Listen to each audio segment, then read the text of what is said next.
तो उसको परम अक्षर ब्रह्म सच्चिदानंद घन ब्रह्म की वाणी कहते हैं, कबीर वाणी है वो, कबीर वाणी। तो कहने का भाव ये है कि जो वेदों गीता के अंदर जो वर्णित विधि है वो गॉड गिवन है। गॉड गिवन मीन पूर्ण परमात्मा ने वेद दिए ब्रह्म को, ब्रह्म ने आगे फिर अपना ज्ञान दिया अपने पुत्र को, ब्रह्मा जी को, और फिर अर्जुन को श्री कृष्ण में प्रवेश करके युग वेदों का सारांश और कुछ अपनी अटकलबाजी इसमें और मिला दी। तो ये नौमन सूत उलझा दिया कुछ तो इस काल भगवान ब्रह्म ने, फिर ऋषियों के अधूरे अनुभव ने इस अध्यात्म मार्ग में नौमन सूत उलझा दिया। उस नौमन सूत को सुलझाने के लिए वो परमात्मा स्वयं ही आते हैं और उसको सुलझाकर रख देते हैं। जैसे आज से 600 वर्ष पहले लगभग परमात्मा आए थे, सन 1398 से सन 1518 तक 120 वर्ष परमेश्वर यहां रहे पृथ्वी पर, सतलोक से सह शरीर आए थे, सह शरीर चले गए थे। के द्वारा दिए गए मंत्र से होना है, लेकिन वो कंप्लीट मोक्ष नहीं है। फिर भी जो विषय है उसी से चलते हैं। कहने का भाव यह है कि भगवान के दर्शन पुण्यकर्मी प्राणी को ही होते हैं, लेकिन संत जो बताते हैं, परमात्मा जो ज्ञान देकर जाते हैं, उसके अनुसार साधना करने से ही मोक्ष होगा। नाम की कमाई करनी पड़ेगी। कुछ एक ऐसे सिरफरे संत हैं, वो ये कहते हैं नाम की कमाई कुछ काम नहीं करे, नाम का जाप करने की कोई आवश्यकता नहीं, सतगुरु पार कर देगा। वो टीचर नहीं, वो दुश्मन है विद्यार्थियों का, जो विद्यार्थियों को ये कहता है कि तुमने पढ़ने की आवश्यकता नहीं, टीचर पास कर देगा। और ये अपने आप में संत भी कहते हैं, और श्रद्धालु इनके पास भी इकट्ठे होकर के संत मान करके इनके गुणगान करते हैं, इनके विचार सुनते हैं, फॉलोअर बन जाते हैं। इसका कारण क्या है कि हमें बिल्कुल ज्ञान नहीं अध्यात्म का, और जब तक हमें अध्यात्म ज्ञान नहीं होगा ये संत हमारा ऐसे ही अंडोड़ा बनाए रखेंगे। किसी ने 4 अटपट बातें अलग से कर दी, हमने ऐसा लगेगा कि ये पूर्ण संत है। तो दास का उद्देश्य है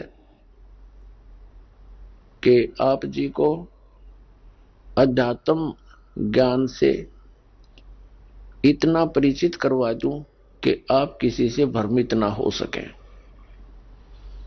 नाम दे देना ये तो आसान सी बात है, उसका आपने सिमरण करना है, बहुत अच्छी बात है। लेकिन बने बनाए काम ने बिगाड़ दिया। कोई सिर फिराक है कि वो संत पूर्ण है, वो ऐसा बताता है, वो ऐसा करता है, तो आप जी उनको इस ज्ञान के आधार से अपने सतर से ही रिजेक्ट कर दो कि नहीं, आप भ्रमित हैं, आप जी को ज्ञान नहीं। तो पुण्यात्माओं, अपना अनुभव बताना अच्छी बात है, लेकिन वो अनुभव उन सदग्रंथों से मेल खाता हो। जैसे एक थ्योरी होती है, जैसे बच्चे प्रैक्टिकल करते हैं लैब में, तो प्रैक्टिकल करने से पहले उनको एक लिखित विधान, उसकी प्रक्रिया दी जाती है। फिर बच्चे उनको पढ़ते हैं कि कौन सी कैसे कैसे करना है, उसको पढ़कर फिर वो प्रैक्टिकल करते हैं। तो ये ज्ञान जो है ये एक थ्योरी है, यानी ये लिखित जानकारी है जो प्रैक्टिकल हम करने जा रहे हैं। जिनकी थ्योरी ही गलत है तो प्रैक्टिकल भी ऑटोमेटिकली गलत होगा। तो हमारे जो सदग्रंथ है ये हमारी थ्योरी है, और परमात्मा के जो साधन उसमें वर्णित है वो करना हमारा प्रैक्टिकल है। फिर उनके करने से जो उपलब्धि होगी वो भी सदग्रंथों में लिखा हुआ है। फिर वो बताने की आवश्यकता कैसे पड़ेगी, अपना अनुभव बताओ। तो इस प्रकार ये भ्रमित व्यक्ति कदम कदम पर बैठे हैं, भ्रमित करने वाले, श्रद्धालुओं की कमी नहीं, श्रद्धालु को तो परमात्मा की एक विशेष कसक होती है और वे परमात्मा के लिए भटक रहे हैं। आत्मा जब से मालिक से बिछुड़ी है, इसको उसी समय से उसकी आवश्यकता महसूस हो गई थी। जिस भक्त आत्मा ने सृष्टि रचना सुन रखी है तो उनको ज्ञान है कि पहले तो हम अपनी स्वेच्छा से इस काल भगवान के साथ लगकर और भगवान से विमुख हो गए, और जिसमें ये प्रकृति दुर्गा देवी जी इस काल भगवान के पास छोड़ी गई, उसी समय से इस काल ने हमारे साथ दुर्व्यवहार प्रारंभ कर दिया और उसी दिन से और आज तक हमें सिवाय परेशानी के कुछ नहीं मिला। तो उसी समय इसको महसूस हो गया था, इस दुर्गा को पुकार की थी, भगवान मुझे बचा ले। अपने पैर पे कुआड़ा मार के हम यहाँ आए हैं और पुकार करते हैं भगवान बचा ले। अभी तक हम उस भगवान से प्रार्थना करते रहे जो हमें दुखी तो कर सकता है, सुखी नहीं कर सकता। वो कौन है? ये ब्रह्म है, ज्योति निरंजन काल है, जिसके लोक में हम यहां रह रहे हैं। और इसके 3 पुत्र हैं, रजगुण श्री ब्रह्मा जी, सतगुण श्री विष्णु जी और तमगुण श्री शिव जी। हम इनसे भी अर्ज करते हैं हमारी रक्षा करो। ये अपनी रक्षा नहीं कर सकते क्योंकि ये सक्षम नहीं है, ये समर्थ नहीं है, ये भी अपने कर्म के दंड को ही भोगते हैं। इनको इतना ही अधिकार दिया हुआ है कि जो जैसे कर्म करेगा वैसा ही फल तुम दे सकते हो, इससे हटकर आप कुछ नहीं कर सकते। ये केवल हमें अपना किया कर्म ही दे सकते हैं और ये काल भगवान के अधीन है, ये विवश है और अपने ही ये भाई बहन हैं, इनकी पिछले पुण्य कर्म अधिक है, इनको उच्च पोस्ट प्राप्त मिल गई इस ब्रह्मांड की। लेकिन ये आपके साथी हैं, दुश्मन नहीं, लेकिन ये विवश हैं। इस काल भगवान के संकेत के बगैर ये कुछ नहीं कर सकते और इनको केवल जैसा कर्म प्राणी करता है वैसा ही फल देने का ही अधिकार है, इसे हटकर नहीं। ना ये किसी को सुखी कर सकते और ना ये किसी को दुखी कर सकते। इनसे हटकर जो और अन्य देवता है उनकी तो बात ही छोड़ो। तो कहने का भाव यह है कि जब से हम भगवान से बिछड़े हैं, संकटों को झेल रहे हैं, मां कष्ट उठा रहे हैं और ऐसे ही तड़प तड़प कर हम शरीर त्याग जाते हैं और हम भगवान से पुकारते भी रहते हैं, सुनाई बिल्कुल नहीं होती, जो कष्ट आना है आ ही जाता है। तो हम किस भगवान से पुकार करते हैं जो सुख दे ही नहीं सकते, और जो भगवान हमें सुख दे सकता है हमारे प्रारब्ध के अंदर यानी किस्मत में लिखे हुए पापों को नाश कर सकता है, क्योंकि पापों के नाश होने से ही सुख हो सकता है जीव को। तो उसकी हमें जानकारी नहीं, उसका ज्ञान नहीं, क्योंकि इस काल ने अपने बहुत से एजेंट तैयार कर रखे हैं जो संत कहलाते हैं, महंत कहलाते हैं। मंडलेश्वर आचार्य और शंकराचार्य कहलाते हैं। इन्होंने पूरे मानव को भ्रमित कर दिया और साथ में ये काजी और मुल्ला और पीर और ये ईसाई धर्म के फादर, ये सब भ्रमित हैं। इनको किसी को भी अध्यात्म पूर्ण ज्ञान नहीं। ये सब काल के एजेंट हैं, इस ब्रह्म के ही पुजारी हैं और हमने पूजा करनी है परम अक्षर ब्रह्म की। वो परम अक्षर ब्रह्म ही सब पापों को नाश कर सकता है और जब तक पाप नाश नहीं होगा जीव सुखी नहीं हो सकता। तो पुण्यात्मा, सत्संग के अंदर सर्वप्रथम तो ये याद दिलाई जाती है कि मनुष्य जीवन किस लिए प्राप्त होता है, फिर मनुष्य जीवन के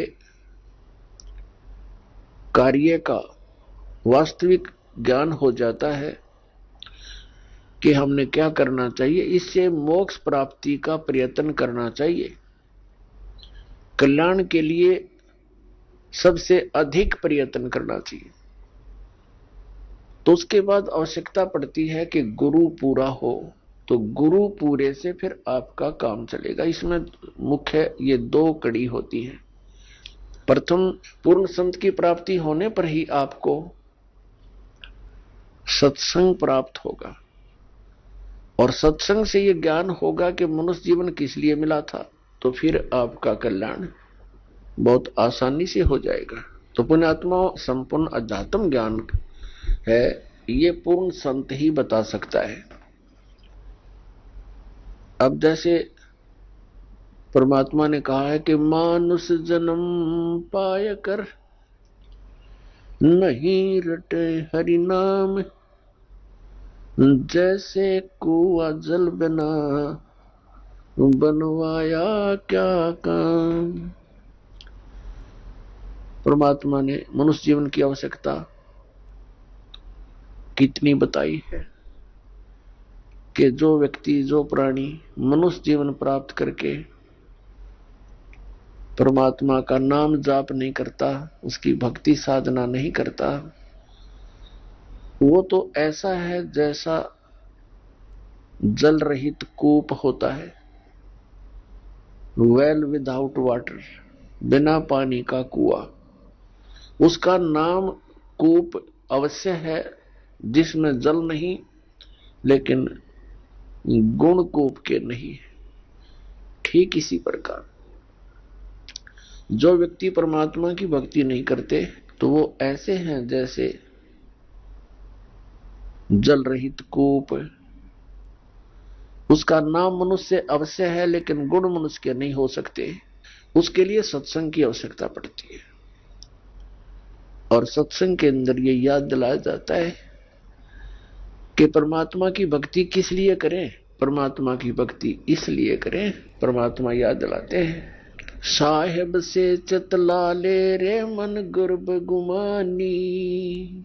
साहेब में भगवान से, परमात्मा से चतला, विशेष कसक बना भगवान की तरफ। अरे मन गर्भ गुमानी, ए अभिमानी मन, परमात्मा की तरफ लग जा। क्यों लग जा, किस लिए, क्या कारण है? ना लगने से क्या हानि है, लगने से क्या लाभ है? ना भी कमल में नीर जमा, तेरा दीना मैल बनाए। नीचे जठरा अग्नि जले थी, वहां तेरी करी सहाय। नीचे शीस चरण ऊपर को, वो दिन याद कराए। दांत नहीं जब दूध दिया था, अमी महार दही, अब चला अधम किस राय। दाई आई घुटी प्याई, माता गोद खिलाए। तू ही तो छोड़ दिया, इब चला अधम किस राय। अब क्या बताते हैं परमात्मा के, जब तू मां के गर्भ में था, एक विशेष संकट को झेल रहा था। नीचे को सिर था, ऊपर को पैर तेरे, और जब आपत्ति आती है, यह प्राणी परमात्मा को याद अवश्य करता है। मां के गर्भ में इस प्राणी को पूरी चेतना होती है कि मैं किस कारण से इस जेल में फंसा हूं। उस समय वो परमात्मा से अर्ज करता है, हे भगवान, एक बार मेरा संकट निवारण कर दे, मुझे बाहर निकाल दो,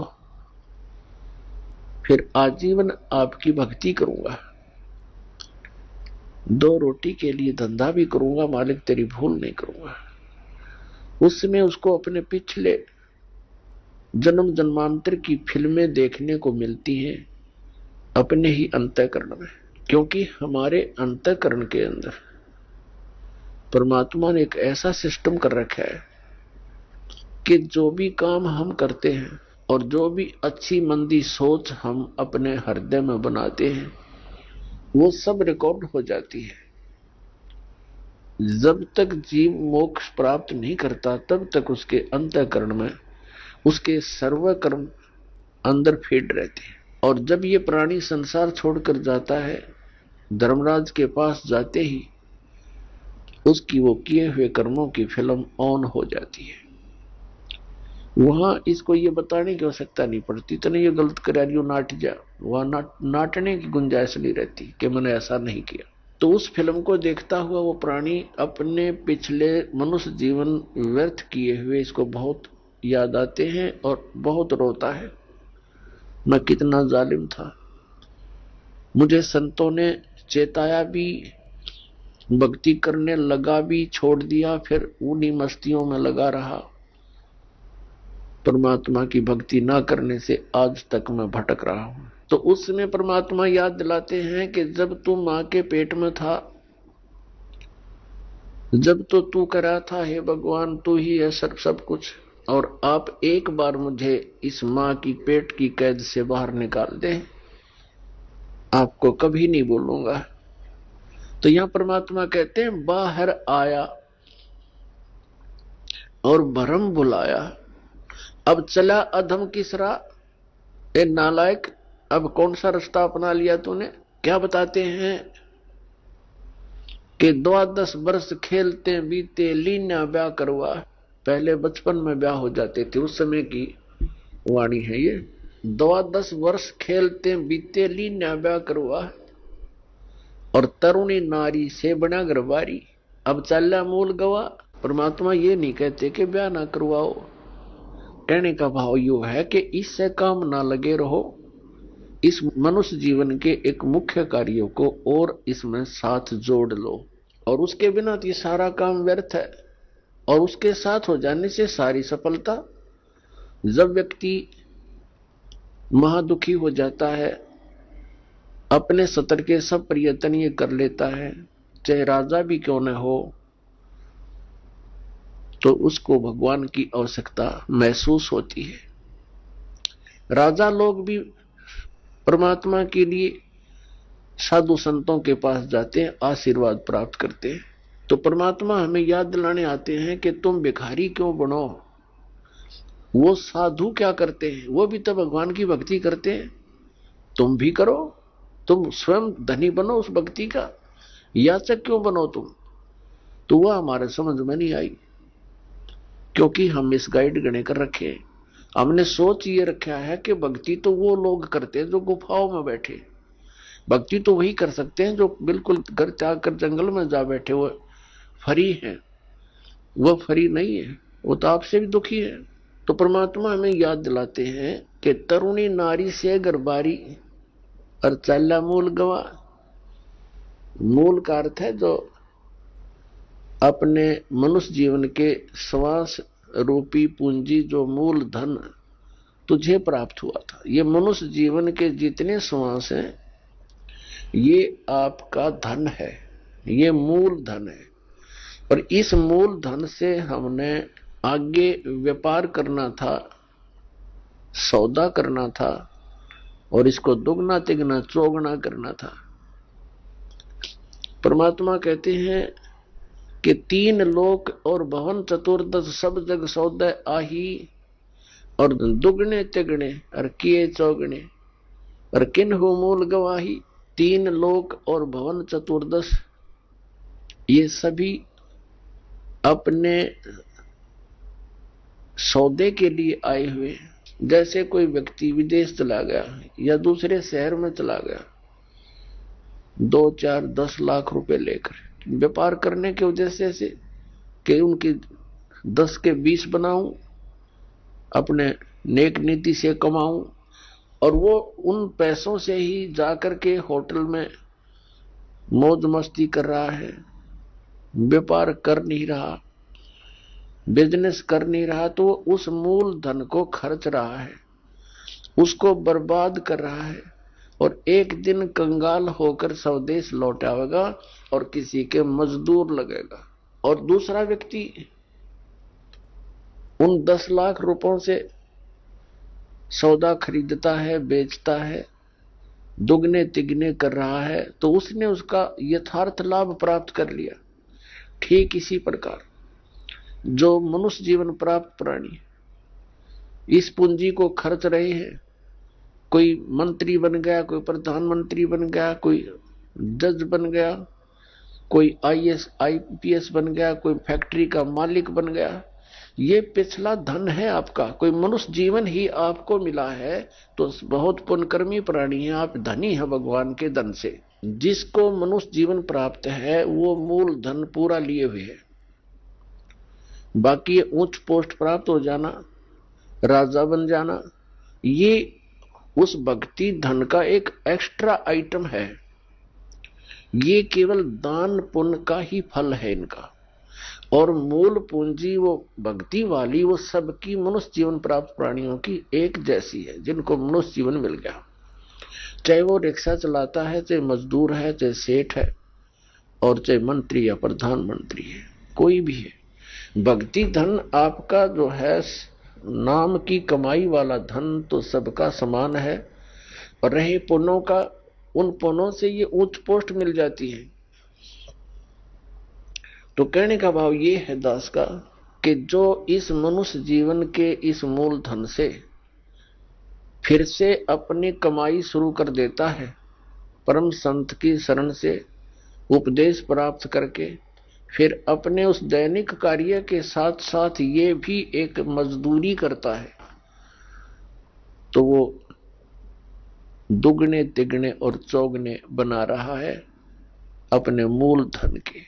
परमात्मा ने आकर ये ज्ञान दिया है, और यथार्थ ज्ञान को भगवान ही बता सकते हैं, जीव तो अटकल लगाया करते हैं। आप देखिएगा पवित्र चारों वेदों और श्रीमद् भगवद गीता के अंदर जो ज्ञान है वो गॉड गिवन है। और परमेश्वर कबीर जी की वाणी वो गॉड गिवन है, स्वयं परमेश्वर ने आके बोली है। और उन महापुरुषों की वाणी जो परमात्मा से परिचित हुए, जिनको भगवान आकर सीधे मिले, उनको अपने से परिचित करा के वापस छोड़ा, उनकी वाणी भी गॉड गिवन है, क्योंकि उनका अनुभव आंखों देखा है परमात्मा की उन वाणी से भी मेल खाता है। तो इस प्रकार जो 18 पुराण हैं उनको देखिएगा, वो जीव की सोच है। इन ब्रह्मा विष्णु महेश और अन्य ऋषि महर्षियों का अपना ज्ञान अनुभव है, वो वेदों से बहुत कम मेल खाता है। तो इस प्रकार हमने अन्य के अनुभव को अपने भक्ति मार्ग में सहयोग में नहीं लेना है, आधार नहीं मानना है।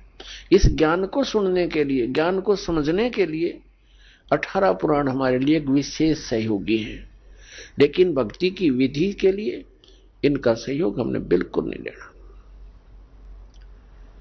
और उसमें जो भी भक्ति क्रियाएं बता रखी हैं वो वेदों से नहीं मिलती हैं तो नहीं लेना, उनका पालन नहीं करना हमने, तभी हम सफल होंगे। तो क्या बताते हैं, ये मनुष्य जीवन जब तक आपके पास है तो आप इससे ये लाभ उठा सकते हो। क्या बताया है कि लोहे जैसा ताव जात है, ये काया दे सराही, और 3 लोक और भवन चतुर्दश सब जग सौदे आही। जैसे कारीगर लोहे को गर्म करता है, उसको इतना गर्म कर देता है बहुत अधिक, और फिर उसको निकाल कर तुरंत उस पर चोटें लगाता है। गरम गरम लोहे पर चोट लगा करके वो जो वस्तु बनाना चाहता है बना सकता है। लोहे के जरा से भी ठंडा होने के उपरांत उसके ऊपर चाहे पूरे गणने झाड़ ले, चाहे घन मार ले, उसका कोई लाभ नहीं होगा। वो टेढ़ा मेढ़ा बन जाएगा, वो वस्तु नहीं बनेगी जिसके लिए प्रयत्न किया गया था। तो ये मनुष्य जीवन जिसका शांत हो जाएगा, जब तक मनुष्य जीवन है ये लोहा गर्म है, इस पर राम नाम की चोट मार के आप जो बनाना चाहते हो बना सकते हो। जब ये ठंडा हो जाएगा, मृत्यु हो जाएगी, फिर कुछ नहीं हो, चाहे 5-6 इसके श्राद्ध निकालते रहियो, वो तो ठंडा होने के बाद चोट मारनी है। और चाहे उसकी 13वीं करते रहियो, 13वीं 17वीं, वो तो लोहा ठंडा होने के बाद व्यर्थ प्रयत्न कर रहे हो। तो यहाँ क्या बताते हैं, 3 लोक और भवन चतुर्दश सब जग सौदे आही। दुगने तिगने किए चौगने किन्हू मूल गवाही। किसी ने तो दुगने तिगने चौगने कर लिए मनुष्य जीवन से सतभक्ति करके, और किन्होंने मूल का नाश कर लिया, मूल गंवा दिया, यानी मनुष्य जीवन को यही फूफर करके अन्य क्रियाओं में ही व्यर्थ कर गए।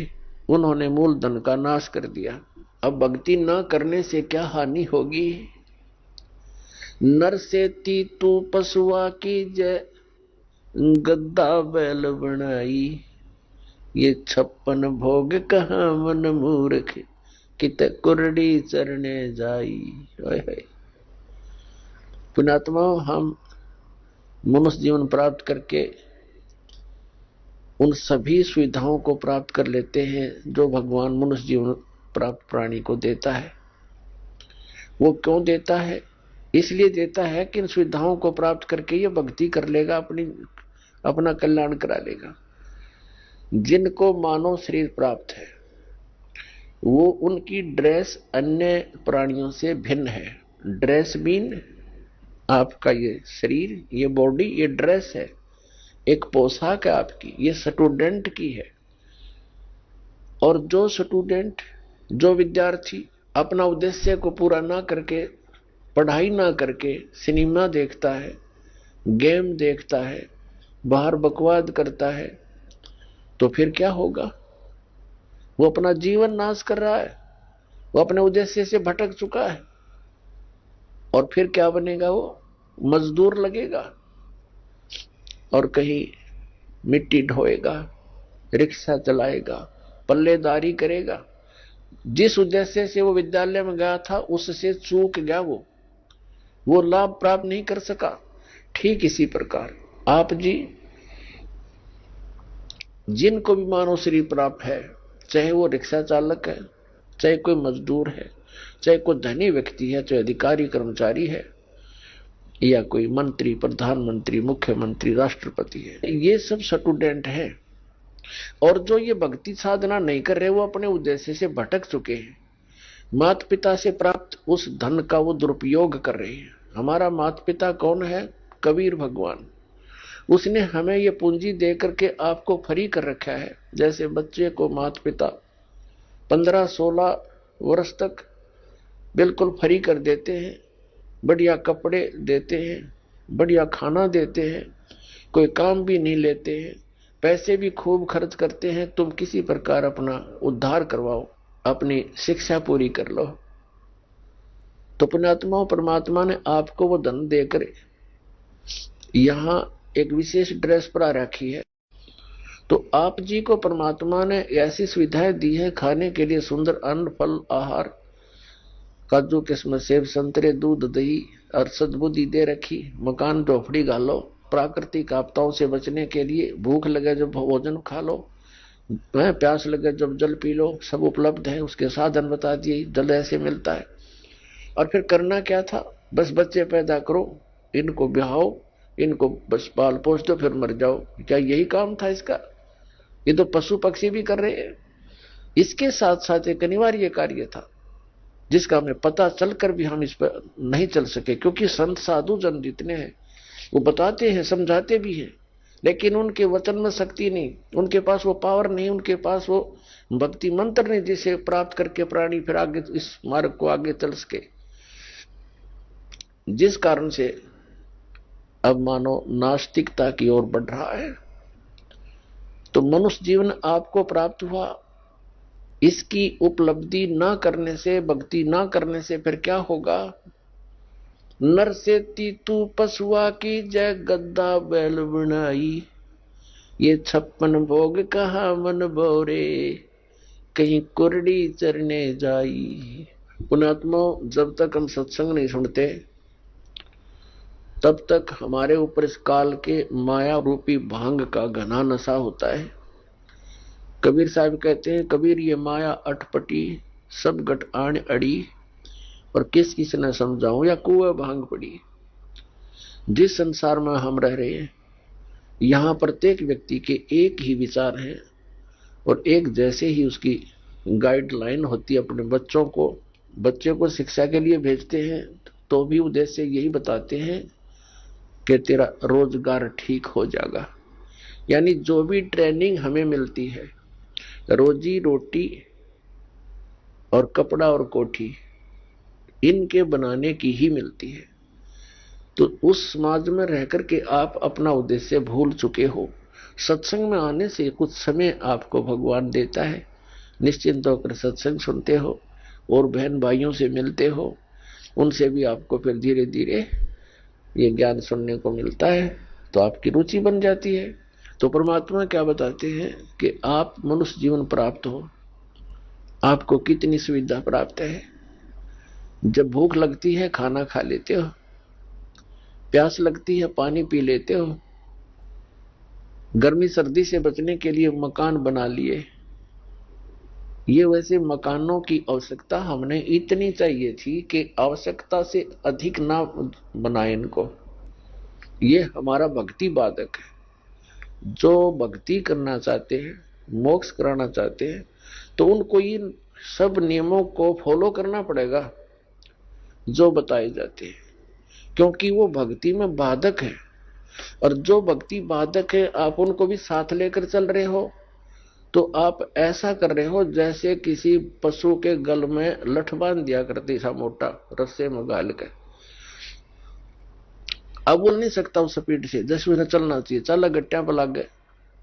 तो आप जी इन मर्यादाओं को पालन ना करके और भक्ति रूपी मार्ग पर चलने की चेष्टा करोगे, आप नहीं सफल हो सकते। तो इसलिए हमने ज्ञान के आधार से इन बुराइयों को, इन कुरीतियों को और सांसारिक परंपराओं को भी त्यागना पड़ेगा, तब हम इसमें सफल होंगे। फिर अपनी बड़ी स्पीड से चलेंगे। जैसे मकान बना लिया, ठीक है, आजकल परमात्मा ने दया कर रखी है, बढ़िया सुविधा आपको प्राप्त है, मकान बना लो, जैसा आवश्यक हो उतना ही, केवल उसी के लिए कि बढ़िया कोठी बनाऊं, लोगों का प्रशंसक बन जाऊं। ये हमारी अपनी सोच होती है, अध्यात्म मार्ग नहीं है। तो मकान बनाओ जितना आवश्यक हो और जितनी आपकी जेब अलाउड करती हो, आवश्यकता से अधिक खर्च मत करो। हमारे पूर्वज आपने देखे होंगे, हमने तो खूब याद है, झोंपड़ियों में टाइम पास करके कई कई पीढ़ी, उनका तो इतना काम है, एक चारपाई डालनी आपने, चाहे 10 कमरों का मकान है आपका, एक कमरे में एक कोने में 3 बाई 7 फुट की जगह चाहिए आपने। घोड़ने तो गढ़िया तो मोकली है कि कबीर साहब तक कहते हैं घर तो 3.5 हाथ और गढ़ा तो 4.25। कहे कबीर अधिका बना अधिका कहे, उसको नहीं विचार। ये मनुष्य की जो शरीर है 3.5 हाथ का होता है। परमात्मा कहते हैं आपने घर 3.5 हाथ की आवश्यकता है, घना बनाओ तो 4.25, अरे से फालतू बनावा है तो मूर्खता है तेरी। फिर भी परमात्मा का कहने का तात्पर्य है कि आवश्यकता से अधिक कोई भी वस्तु आप संग्रह करते हो, आपकी भक्ति का बाधक बनेगा, क्योंकि समय वेस्ट व्यर्थ जाएगा। कोठी बना ली, 10 लाख दो आपने 1-2 लाख अपने पास से लगा लिए, 3 लाख कर्जा कर लिया, रात ने नींद आवे नहीं और भक्ति का भी नाश। वह कोठी के काम आई आपके। तो इस प्रकार हमने भक्ति मार्ग में जो बाधाएं हैं उनको त्यागना पड़ेगा। अब क्या बताते हैं, परमात्मा ने हमें कितनी सद्बुद्धि दे रखी है, और ये भक्ति ना करने से इन कोठी बंगले बनाने में और धन बढ़ाने में अपना जीवन व्यर्थ कर जाएंगे, तो फिर क्या होगा। नर से तीतु पशुआ की जय गद्दा बैल बनाई, अरे ये सुंदर भोजन का मन बोरे कि तो कुर्डी सरने जाई। होय होय, अपने आत्मा इतना कुछ सुनकर भी हमारे यह बात अंदर जगह बनाती नहीं, क्योंकि हमें ये सब सुविधाएं उपलब्ध है और हर समय है, और ये तो आपके अंतिम सांस तक आपको रहेंगी जब तक मनुष्य जीवन में हो। क्योंकि माता पिता बच्चों को जब तक वो कॉलेज स्कूल नहीं छोड़ता वो सुविधा देता ही रहता है, और जो बच्चा उसका सदुपयोग ना करके आता है तो फिर वो बहुत दुख उठाता है। तो इस प्रकार इस सत्साधना भक्ति करने से मोक्ष होना था, जहां जाने के बाद फिर लौटकर कभी संसार में नहीं आते, वहां हमें बहुत सुख होना था। जैसे बच्चा विद्यालय में पढ़ता है, कॉलेज में पढ़ता है, महाविद्यालय में, उसको वहां कुछ नहीं मिलना, वहां से उसको विद्या प्राप्त हुई, उस विद्या के आधार से उसको अन्य फील्ड में वहां जाकर के वो सुविधाएं मिलनी है। ठीक इसी प्रकार हमें इस पृथ्वी पर जो हम चाह रहे हैं, हमें यहां नहीं लेनी चाहिए इसकी सुविधाएं। ये तो कॉलेज में मौज मार रहे हैं हम, ये सोच लो पृथ्वी की कोई भी वस्तु हम डिमांड कर रहे हैं या इसी में लगे रहे हैं, भक्ति की नहीं, तो हम कॉलेज में मौज मार रहे हैं, वो बहुत हानिकारक होगी। इसका लाभ हमें सतलोक में मिलेगा। सतलोक के बारे में आज तक जो जानकारी हमें प्राप्त हुई है, हमें मीन आप जी को इस दास के वचनों से पहले, तो वो कैसी जानकारी प्राप्त हुई है? सतलोक का एक विशेष कॉन्ट्रैक्ट ले रखा है किसने? राधा स्वामी पंथ वालों ने, और धन दंड सतगुरु सच्चा सौदा सिरसा और जगमाल वाली वालों ने। और इनको सतलोक का कख भी पता नहीं, न भक्ति मार्ग ठीक इनका, न सतलोक की सतपुरुष की जानकारी। तो बताइए कहां ले जाएंगे प्राणी को? और फिर ये कबीर पंथी, ये भी सतपुरुष और सतलोक के गुण गाते हैं और सतनाम की महिमा मुख्य वर्णन करते हैं। इस दास ने इन सभी पंथों के ग्रंथों को बहुत गहराई से जाना, समझा, पढ़ा, और फिर परमात्मा से प्राप्त उस यथार्थ ज्ञान से तुलना की। इन कबीर पंथियों के पास भक्ति मार्ग की ABCD भी नहीं है, और न इन राधा स्वामी, जय गुरुदेव और ये सच्चा सौदा सिरसा वाले और जगमाल वाली इनके पास, और न इन अन्य संतों के पास तो होना कहा, न इन आचार्य और शंकराचार्यों के पास भक्ति मार्ग। ये तो सतलोक जानते नहीं, इनका तो सब्जेक्ट नहीं। ये तो श्री राम, श्री कृष्ण, श्री विष्णु और श्री शंकर भगवान की पूजा तक सीमित किए हुए हैं, आचार्य और शंकराचार्य, और ये सुधांशु जी महाराज, और ये आसाराम जी महाराज, और ये सतपाल जी महाराज, और ये बालयोगेश्वर जी महाराज, और ये सारे कृपालु जी महाराज, और ये दूसरे जितने ये ब्रह्म ऋषि कुमार, कखनिन के पास भक्ति मार्ग का, पूरे विश्व को डबोए बैठे अपना नाश कर रहे। आइए अब हम उन श्रद्धालुओं के अनुभव जानते हैं जो जगत गुरु तत्वदर्शी संत रामपाल जी महाराज जी से दीक्षा प्राप्त कर चुके हैं तथा उनके द्वारा बताए गए भक्ति मार्ग पर चल रहे हैं। नमस्कार सर। नमस्कार सर, क्या नाम है आपका? आसाराम दास। सर, कहाँ से हैं आप? ग्राम कुलम-जुझारपुर, पोस्ट मोहद्दीनपुर, तहसील पवाया, जिला शाहजहानपुर, यूपी से। सर, संत रामपाल जी महाराज की शरण में कब आए आप? 29/4/13 में नाम लिया। संत रामपाल जी महाराज की शरण में आने से पहले आप क्या भक्ति साधना करते थे? सर, बाबा जय गुरुदेव के शिष्य थे।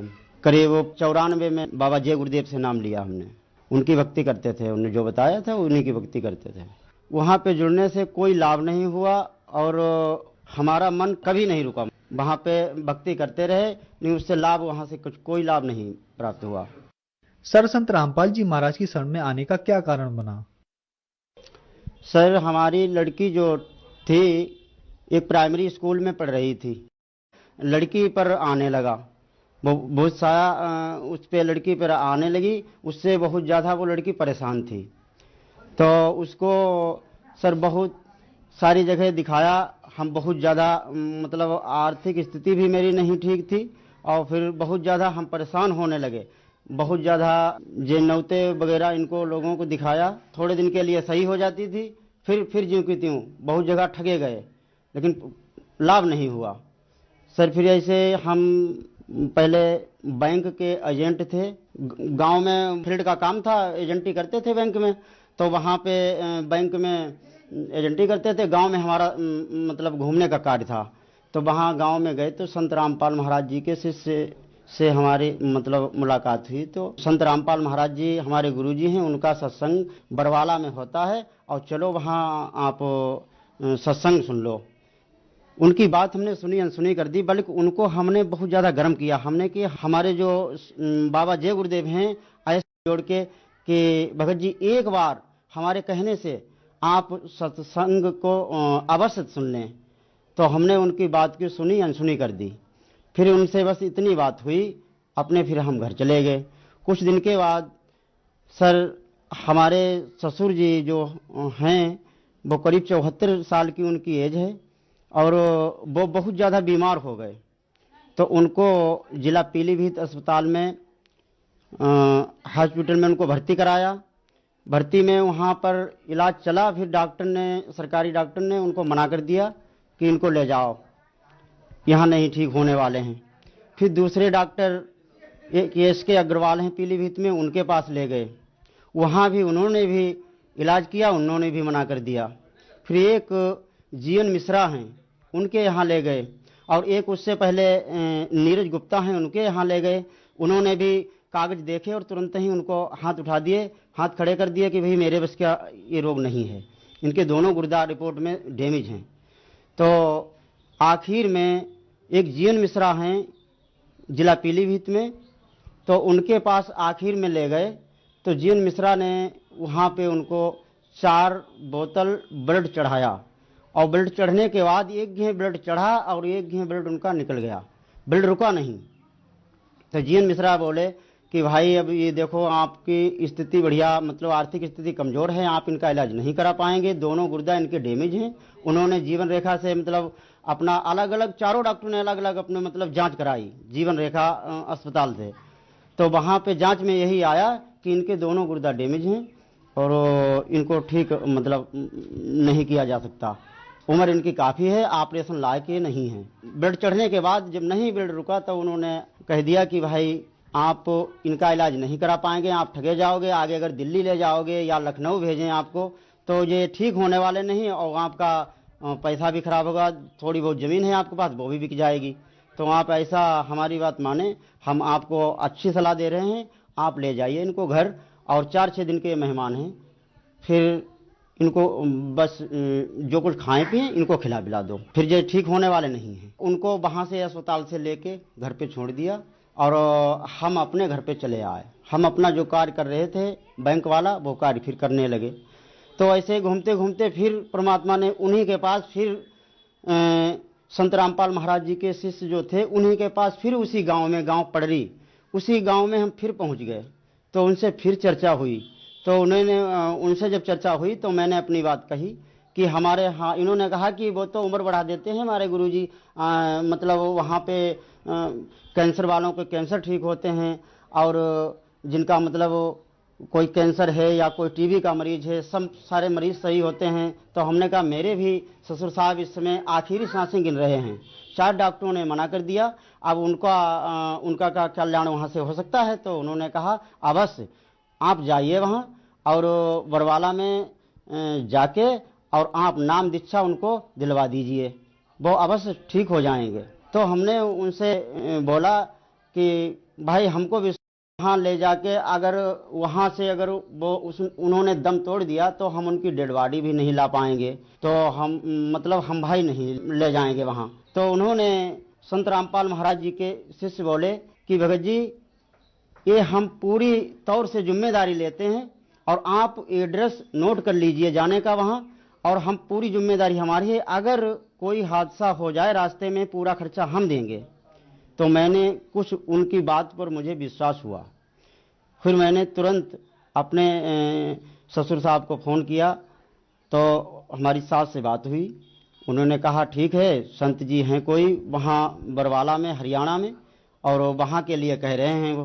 तो उन्होंने कहा ठीक है हम चलेंगे, हम चलने को तैयार हैं, हमें ले चलो वहाँ। तुरंत उन्हें को फ़ोन किया और हम यहाँ आके, और हमने कि तैयारी कर लो भाई, आश्रम चलेंगे, ले चलेंगे। यहाँ से इन्होंने तैयारी कर ली, खाना पीना बना लिया, और जाके हमने यहाँ से हम बस तुरंत ही उनको लेके गए, जैसे तैसे मान लो बस पे, रोडवेज बस पे ले जाके, और वहाँ सतलोक आश्रम बरवाला पहुँचे हम। तो वहाँ पे भक्त लोगों से मिले, क्योंकि हमारे वहाँ पे कोई जाना हुआ भगत था ही नहीं।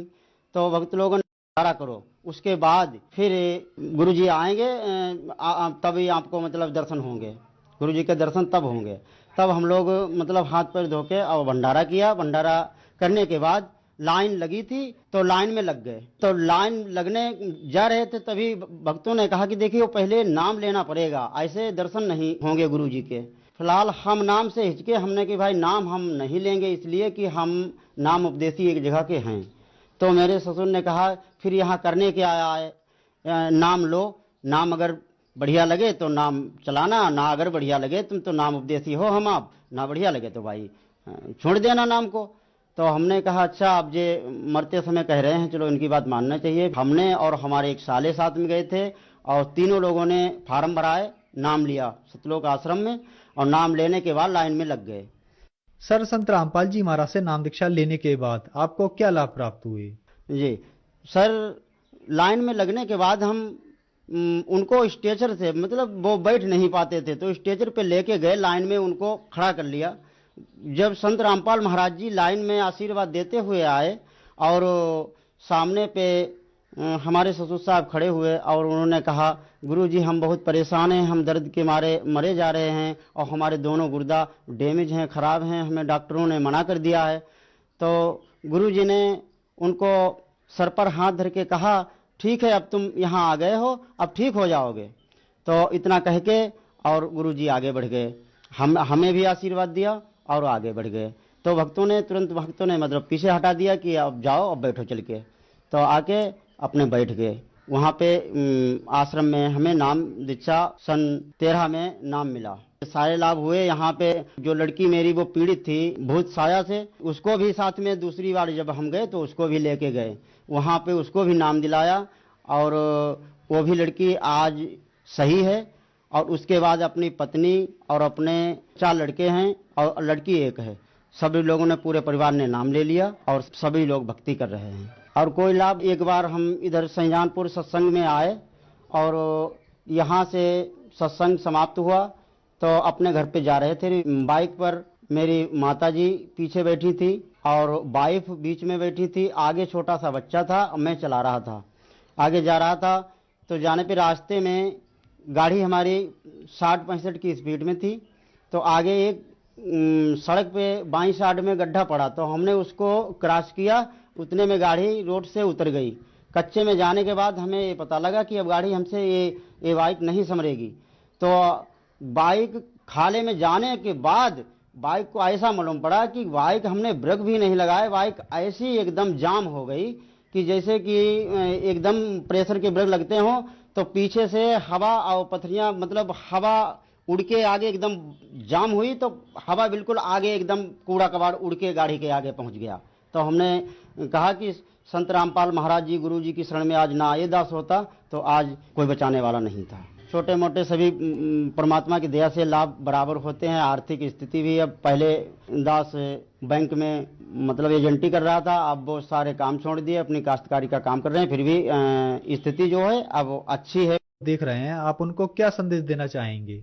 उन्हें संदेश क्या प्रार्थना करते हैं, सभी जो हमारा ये इंटरव्यू सुन रहे हों, संत रामपाल महाराज जी ये कबीर साहब के अवतार हैं, पूर्ण परमात्मा ये धरती पर इस समय आए हुए हैं।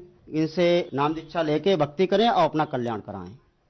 सर, संत रामपाल जी महाराज से नाम दीक्षा कैसे ले सकते हैं? कई एक चैनल चलते हैं, उनपे एक पीली पट्टी आती है, उस पे पूरा पता और नाम, मतलब मोबाइल नंबर सभी उस पे नोट है। उसको पढ़ के उससे, या पुस्तक ज्ञान गंगा है, जीने की राह है, सारी पुस्तकें जो हैं इनके माध्यम से, या वो टीवी पे चैनलों को देख के, और अपने करीबी सेंटर जगह जगह खुले हैं, सेंटर पे जाके नाम दीक्षा ले लें। धन्यवाद सर। सत साहिब।